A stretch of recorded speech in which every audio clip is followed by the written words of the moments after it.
Assalamualaikum dan selamat pagi. Okey, hari ni kita tengok teknik BBMA. Kalau kita tengokkan chart untuk momentum, kalau kita tengok ni time frame 4 hour 4 hour Suncom ni dia rebound dekat sini lah Yang penting dia rebound sini, dia rebound pada low BB untuk time frame 4 hour. Ni pun rebound pada low BB 4 hour. Ini rebound pada mid BB pada entry. Ni rebound pada mid BB. Cuma dia punya MHV dia ekorkan dekat sini lah. Kalau kita tengok apa yang Petronas Chemical Petronas Chemical okey, dia dah buat momentum dekat sini. Petronas Chemical tu dah buat momentum dekat sini. Jadi kita tunggu re-entry. Kita tengok 4 hour, dia naik, dia turun, dan dia reject pada mid BB lebih kurang lalu BB ni kan. M15 dan dia buat ni lah momentum ni. Ada kemungkinan dia akan naik lah kalau macam ni kan.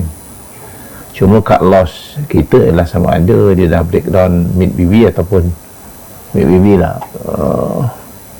Breakdown mid BB ni dah kena cut loss lah kalau guna teknik BBMA ni lah. Okey, kalau kita tengok Petron NM pula.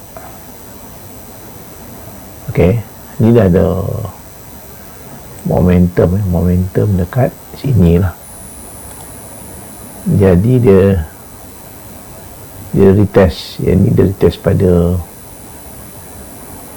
low BB lah. Ini pun low BB. Dia low BB dia rebound, dan selepas signal keluar, ada beberapa momentum dia dah buat momentum entry pada low BB ni, momentum macam tu lah. Kalau kita tengok hibiscus 4 hour ni dah ada momentum. Yang ni pun ada momentum sekali lagi, momentum kat situ.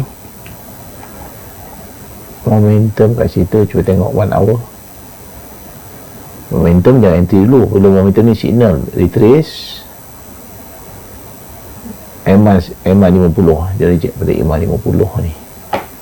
Inilah yang kita kata MHB ni kan. M15 dia bila dia dah dia dah ada momentum lah untuk habis ni, dah ada momentum. Kita tengok LC Titan ni dan syariah. Tapi boleh lah untuk tujuan pembelajaran. Nampak sini dah ada momentum. Dia macam buat MHB kat sini, kat mid BB. MHB dan MHB, dan ni dah ada keluar signal untuk buy. Cuma kalau kita nak buy, tunggu dia retrace dulu lah.